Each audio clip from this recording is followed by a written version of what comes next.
अध्यक्ष महोदय, सन्माननीय सदस्य आपण बोलल्याप्रमाणे निवेदन नानाभाऊ पटोळे आणि सन्माननीय सदस्य भास्करराव जाधव यांनी नियम 97 अन्वये स्थगन प्रस्तावाची सूचना मांडत असताना सन्माननीय अध्यक्ष महोदय आपण निर्देश दिले होते निवेदन करण्याचे, तर त्या अनुषंगाने हे निवेदन आहे.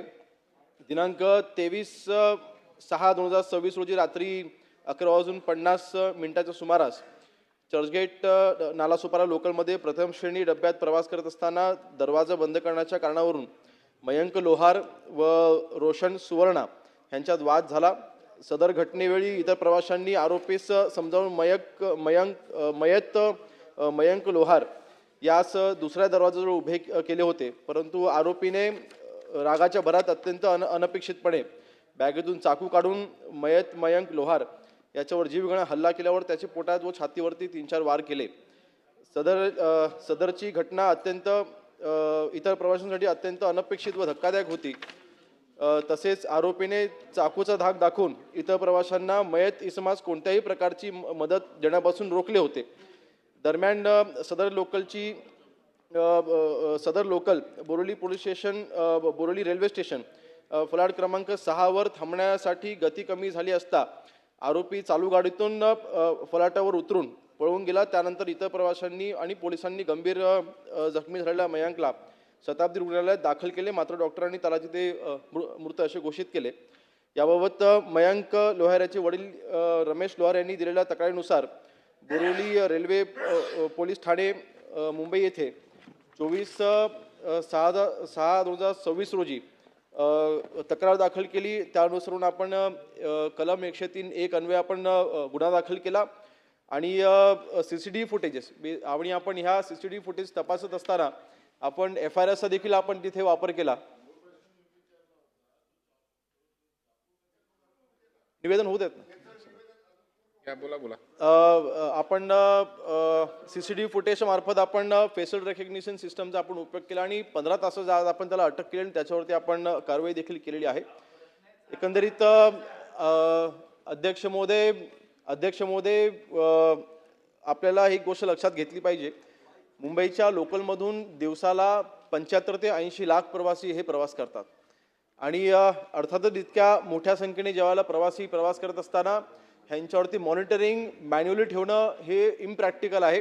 म्हणून तिथे आपण CCTVचं जाळं जवळपास 177 रेल्वे स्टेशन्स आहेत आणि या 177 रेल्वे स्टेशनमध्ये जवळपास 6800 म्हणजे जवळपास 6900 CCTV कॅमेराज आपले ऑपरेटिव्ह आहेत, ते ॲक्टिव्ह आहेत आणि या CCTV कॅमेराच्या माध्यमातून आपण हे मॉनिटरिंग करत असतो.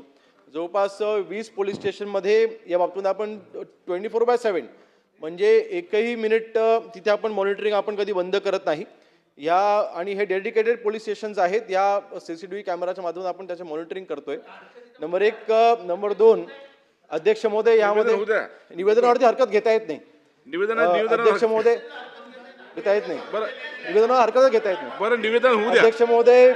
अध्यक्ष महोदय CCTVज निवेदन सन्माननीय आव्हाड साहेब, निवेदन संपू द्या. अध्यक्ष महोदय निवेदन आहे. याच्यावर निवेदनावर काही चर्चा होऊ शकत नाही ना. निवेदनावर तर काही चर्चा होऊ शकत नाही. अध्यक्ष महोदय अजून एक माहिती मी देईन.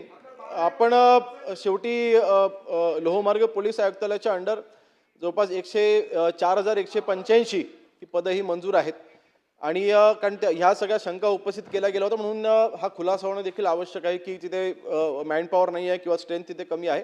तर 4,175 पदे ही मंजूर आहेत.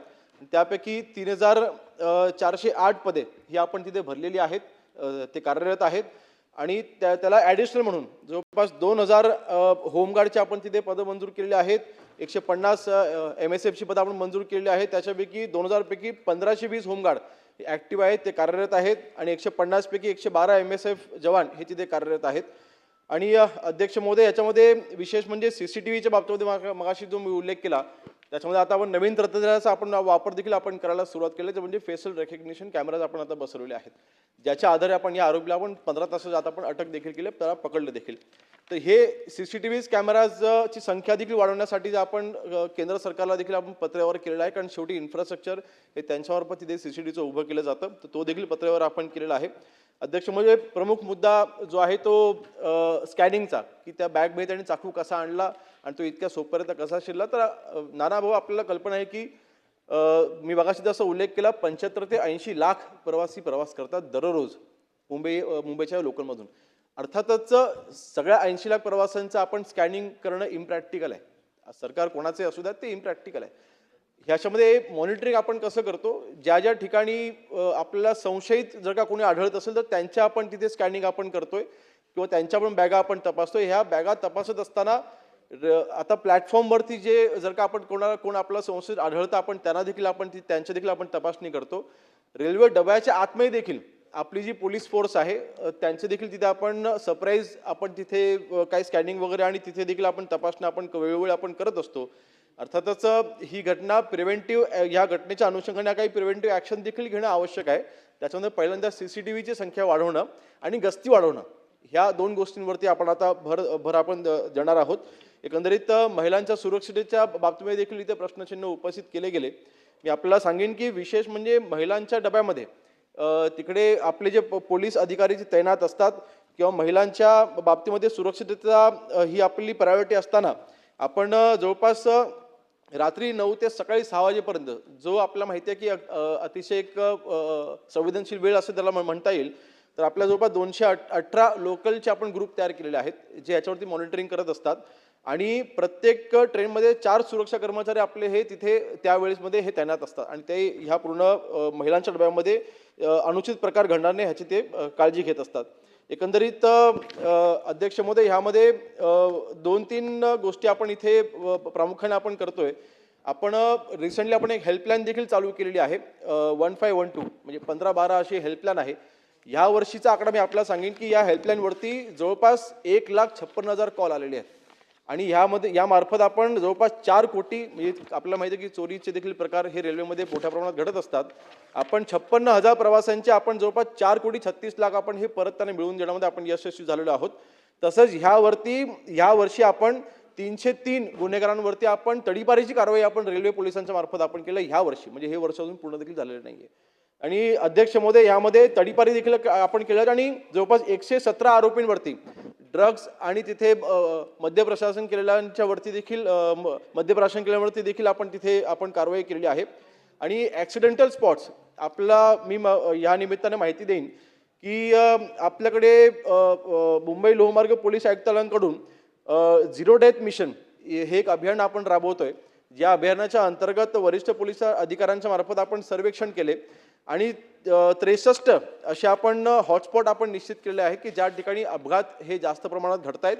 आणि 2 पोलीस उपायुक्तांच्या मार्फत आणि 5 सहाय्यक पोलीस आयुक्तांच्या अंडर आपण एक समिती स्थापन करून किंवा त्यांच्या अंडर आपण या अपघात प्रवण क्षेत्रांवरती त्यांना आपण दत्तक घ्यायला लावलं आणि त्यांना प्रिव्हेंटिव्ह ॲक्शनसाठी आपण काय काय उपाययोजना केल्या पाहिजेत यासाठी आपण तिथे मॉनिटरिंग आपण तिथे करतोय.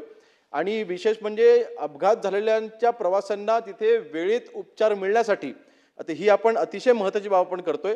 177 रेल्वे स्थानकांवरती आपण एमर्जन्सी मेडिकल रूम चालू करण्यासाठी देखील आपण केंद्र शासनाने प्रस्ताव आपण पाठवलेला आहे, आपण पत्रव्यवहार केलेला आहे. आणि जेव्हा हे मेडिकल रूम्स तिथे स्टेशनवरती तयार होतील त्यावेळेला अपघात झाल्याच्या नंतर जो काही महत्त्वाचा पिरियड असतो त्याच्यामुळे त्यांना तिथे त्यांच्यावरती उपचार देखील आपल्याला करता येतील. तर अध्यक्ष महोदय, आपण निर्देश दिल्यानुसार नक्कीच ह्या प्रकरणाची दखल रेल्वे